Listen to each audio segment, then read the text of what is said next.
નમસ્કાર મિત્રો, પ્રણામ.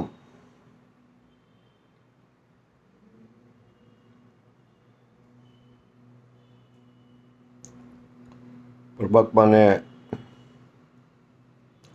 મેળવવાનો માર્ગ. એક વખત રાત્રે હું ફરવા નીકળ્યો. ગામનો ખરબચડો રસ્તો હતો.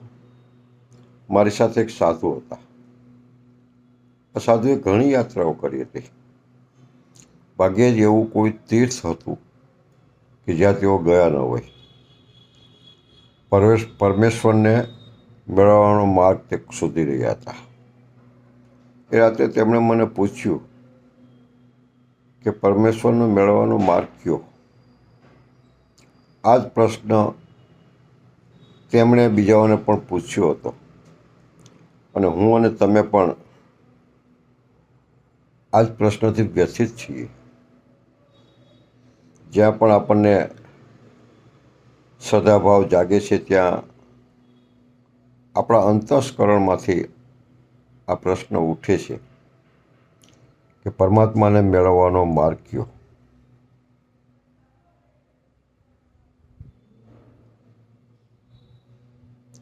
આવો જ પ્રશ્ન એ સાધુએ પણ કર્યો અને બીજા લોકોને પણ કર્યો જ હશે.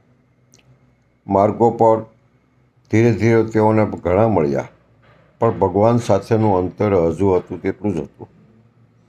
એમ પણ નહોતું કે બતાવેલ માર્ગે તેઓ ચાલ્યા ન હોય. તેઓ યથાશક્તિ પ્રયાસ પણ ઘણા કરેલા, પણ હાથમાં આવ્યું માત્ર ચાલવાનું.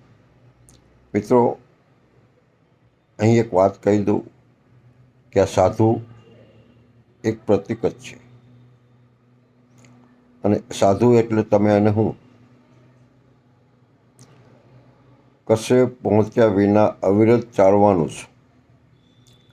તેમ છતાં તેઓ કંટાળ્યા નહોતા અને રોજ નવા નવા માર્ગોની ખોજ કરી રહ્યા હતા. હું થોડી વાર ચૂપ રહ્યો. પછી કહ્યું, જે હું પોતે જ છું તેને મેળવવાનો બીજો કોઈ માર્ગ નથી. માર્ગો બધા પર અને દૂરને પામવા માટે હોય છે. નિકટ છે, નિકટ જ માત્ર નહીં, પણ જે હું જ છું તે માર્ગથી કેવી રીતે મળે? માર્ગ જેવું કોઈ અંતર ત્યાં છે જ નહીં. અને મેળવવાનું તો તે હોય જે ખોયું હોય. પરમાત્માને શું આપણે ખોયો છે? જે ખોવાઈ શકે તે સ્વરૂપ ન હોઈ શકે. સ્વરૂપ તો ભૂલાઈ શકે, એટલે એને ખોળવા માટે ક્યાંય જવાની જરૂર પણ નથી. માત્ર સ્મરણ જ કરવાનું છે. બીજે કશું કરવાનું નથી. માત્ર જાણવાનું છે. અને જાણવું તે જ પહોંચવું છે. જાણવું કે હું કોણ છું. અને આ જ્ઞાન જ ઈશ્વરની ઉપલબ્ધિ છે. એક દિવસ જ્યારે બધા જ પ્રયાસો વ્યર્થ બની જશે, કોઈ માર્ગ ક્યાંય લઈ જતો નથી તેવી પ્રતીતિ થશે, ત્યારે દેખાશે કે જે કંઈ હું કરી રહ્યો છું તે સત્ય સુધી પહોંચાડે તેમ નથી.